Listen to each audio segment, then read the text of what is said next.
대한민국 어떻게 할까요? 그러니까 자, 1km, 90km. 비산동이죠. 다음 안내까지 계속 직진입니다. 쌍백 비산동 지나가요.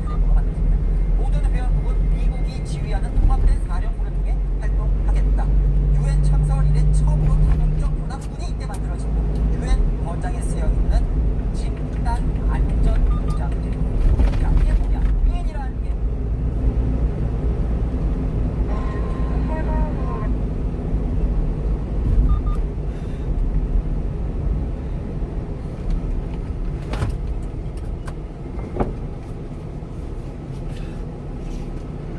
야, 신호 위반하지 마라.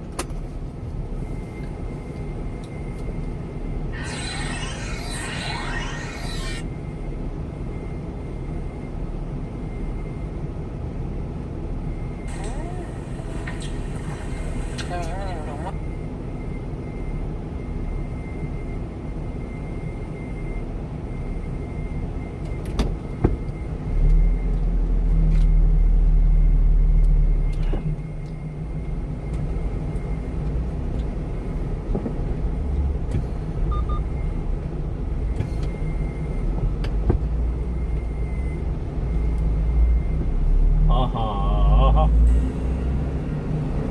고대 그리스군은 적을 겁먹게 만든 공포 인챈트 아이고, 방패를 야. 들고 다녔다고.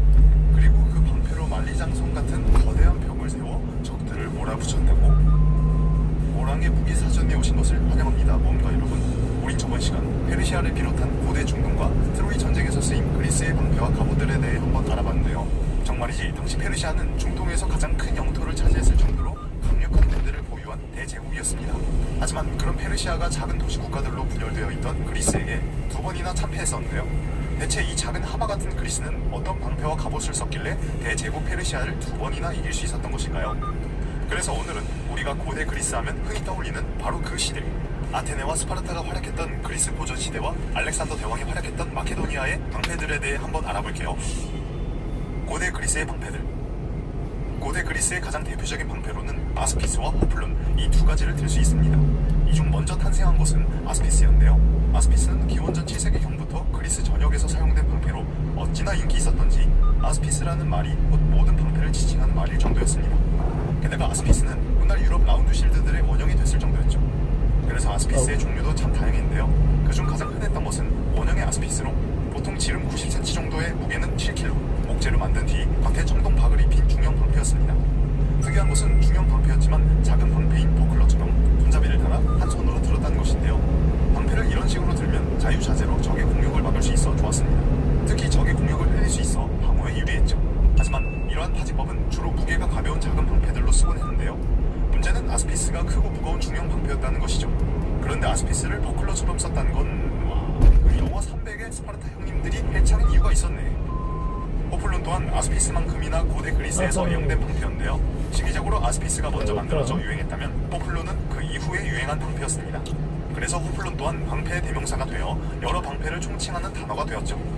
호플론은 아스피스와 거의 같은 형태의 크기지만 조금 더 큰 방패였는데요. 지름은 보통 80cm에서 100cm에 육박이고 무게는 7kg 이상에 두께는 2cm나 되는 엄청난 방패였습니다. 때문에 호플론은 아스피스와는 다르게 그 무게로 인해 손으로도 잡고 팔에도 껴야 하는 그런 방패였죠. 하지만 호플론은 너무 무거워 어깨에 줄을 걸어 그 무게를 분산시키기도 했습니다. 호플론의 이미지가 이렇다 보니 많은 영화나 게임들에서는 호플론이 마치 100% 청동 방패인 것처럼 묘사되곤 하는데요. 하지만 이는 너무 무겁고 가격도 비싸 불가능했습니다. 왜냐하면 당시 청동은 금과 같은 값이다 라는 우스갯소리가 있을 정도였으니까요. 그래서 실제로 호플론은 목재로 만든 뒤 겉면에 청동 박을 입힌 방패였죠. 이처럼 호플론이 크고 무거운 방패였다 보니 당연히 아스피스처럼 자유로운 방어는 불가능했습니다. 하지만 어차피 크기가 크고 두껍다 보니 그럴 필요는 없었죠. 호플론의 진가는 특히 팔랑크스에서 빛을 발했는데요. 팔랑크스가 뭡니까? 방패로 벽을 만드는 방패진이잖아요. 그러니 이런 크고 단단한 방패가 안성맞춤이었죠. 그래서 영화 300을 보면 이 방패 하나로 스파르타 전사들이 그 많은 적들을 무찌를 수 있었던 것이고 또 방패를 오랫동안 들기 위해 그렇게나 근육을 키웠던 것이죠. 그리고 이 호플론의 존재가 그리스군과 페르시아군의 가장 큰 주력 차이이자 그리스군의 승리 비결이라고 보는 학자들도 많습니다.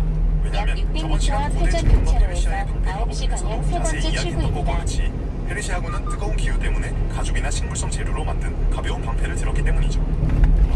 근데 페르시아군의 방패도 결코 약하지 않았을 것 같았는데 확실히 창칼이 맞부딪히던 고대에는 이런 사소한 무기의 차이가 커다란 전력의 차이를 발생시켰나 보네요. 자, 그렇다면 이 어마어마한 방패의 호플로는 그리스군에서 대체 누가 썼을까요? 그 주인공들은 바로 그리스군의 중장 보병 호플리테스들이었습니다. 저번 시간 이야기했던 것처럼 고대 그리스에서는 방패의 역할이 정말 중요했습니다. 그래서 다른 군대들과는 다르게 그리스군에서는 무기가 아닌 방패에 따라 병종을 나누곤 했는데요. 그래서 호플론을 들었던 병사들은 호플론의 이름을 따 호플리테스라고 불렀죠. 그런데 여기서 한 가지 의문점이 듭니다. 그게 뭐냐면 보통 이런 대형 방패는 갑옷이 빈약해 방어력이 부족한 병사들이 들기 마련인데요. 어째서 그리스군에서는 호플리테스라는 중장 보병들이 이런 대형 방패를 들었던 것일까요? 그 이유는 그리스군의 주력이 팔랑크스였기 때문이었습니다. 아무리 방패가 크다고 한들 몸 전체를 가릴 수는 없었기 때문에 방패가 가려지지 못한 부분들을 갑옷으로 보완해야 했습니다. 방패가 가려지지 못한 부분에서 갑옷마저 없다면 그만큼 팔랑크스의 약점이 되었으니 호플리테스들은 어쩔 수 없이 방패도 들고 중갑옷도 입어야 했던 것이죠. 그 결과 커다란 방패에 빈틈없는 중갑옷까지 입고 무적의 방진 팔랑크스를 이룬 호플리테스들은 그야말로 그리스군의 핵심이자 당시 최고의 전사들이었다고 합니다. 하지만 이런 용맹한 전사들조차 두려워하는 것이 하나 있었는데요. 아니, 헬창 저리 가라 할 근육질 몸매의 전신 갑옷, 대형 방패까지 든 이들이 대체 뭐가 두려웠던 것일까요? 그 정체는 바로 미신이었습니다. 고대의 전사들부터 현대의 군인들까지 많은 병사들은 저마다의 미신들을 갖고 있었는데요. 그 이유는 생사가 오가는 전쟁터에서 사소한 것 하나하나가 병사들의 삶과 죽음을 좌우했기 때문이었습니다. 그래서 극도로 예민해진 병사들은 각자만의 미신을 하나둘씩 갖게 된 것이었죠. 그리고 이는 고대 그리스 전사들도 마찬가지였는데요. 방패와 관련된 미신 중 가장 대표적인 것은 바로 방패 분양이었습니다. 그리스군의 방패 분양은 원래 전사들이 방패에 자신의 소속을 나타내기 위해 출신지의 문양을 그렸던 것에서 약 출발했는데요. 300m 앞 이것으로 회전 전사들은 교차로에서 피아식별로 9시 가능했죠. 방향 세 번째 그래서 고대 출구입니다. 그리스에는 참 다양한 방패 잠시 후 분양들이 과속 존재했는데요. 방지턱이 그중 몇 있습니다. 가지를 예로 들어보면 스파르타에서는 그들의 또 다른 이름이자 스파르타의 약 시조인 200m 라케다이몬의 시속 앞글자인 30km 단속 아테네에서는 구간입니다. 아테나 여신의 상징인 올빼미를 그려넣었죠. 하지만 이는 어디까지나 출신지를 표시하는 것일 뿐 미신은 아니잖아요. 그래서 반대로 미신을 따른 방패 분양들도 있었습니다. 예를 들어 아테네에서는 아테나 여신의 메두사 방패를 따 메두사를 그려넣었는데요. 이는 적들이 메두사를 보고 돌처럼 굳어버리기를 바랬던 것이죠. 잠시 후 또 회전 테베에서는 교차로에서 헤라클레스의 공범을 9시 방향 그려넣었는데 세 번째 이 또한 출구입니다. 전사들이 헤라클레스의 힘을 얻고자 함이었죠. 또 세 개의 다리를 그려넣은 방패는 적들이 방패를 보고 도망치기를, 무서운 표정의 고르곤을 그려넣은 것은 고르곤을 보고 적들이 도망치기를 바랐던 것이었습니다. 그리고 사자나 황소, 정갈 같은 동물들은 경로 말 안내를 안 해도 시작합니다. 아시겠죠? 근데 어쩐지 이런 문양들이 실제로 얼마나 효과가 있을지는 좀 의심스럽죠? 우와. 잠시 우리야 이 후 과속 문양들을 그저 방지턱이 영상으로만 보고 있습니다. 있으니 아무런 느낌이 들지 않는데요. 의외로 방패 문양의 효과는 흔해졌다고 합니다. 왜냐하면 당장이라도 날 죽이려고 하는 적들이 이런 무서운 표정으로 다가온다면 그것은 엄청난 공포였으니까요. 특히 약 그리스군은 600m 얼굴 앞 전체를 도는 검찰청 투구를 입구 쓰고 있어 사거리에서 병사들의 표정이 현대 잘 시청 보이지 않습니다. 방면 우회전입니다. 그런데 이런 커다란 방패에 새로운 얼굴 경로로 문양을 그려넣었으니 안내합니다. 적들은 방패를 응시할 수밖에 잠시 후 없었죠. 왼쪽 이게 어떤 11시 원리냐면 방향입니다. 요즘 트럭들의 뒤에 약 눈 스티커가 600m 붙어있잖아요. 앞 신호 그거 위반 및 비슷한 시속 원리인데요. 30km 인간은 단속 원시 시대부터 구간입니다. 숲을 사이 같은 약 곳에 숨어있을 150m 맹수가 앞 적을 어린이 미리 감지하고 피해야 보호구역입니다. 했습니다. 시속 그래서 이렇게 30km로 조금이라도 서행 얼굴처럼 생긴 운전하세요. 것이 있다면 그것이 새로운 적이나 경로로 맹수가 아닌지를 안내합니다. 인식하기 위해 새로운 표정으로 경로로 인식해왔던 것이죠. 안내합니다. 그래서 우리가 자동차 헤드라이트를 보고 사람의 표정과 연관시키는 것이기도 하고요. 그러니 이런 무시무시한 표정을 한 방패가 여기가 평택 경찰서가 있죠.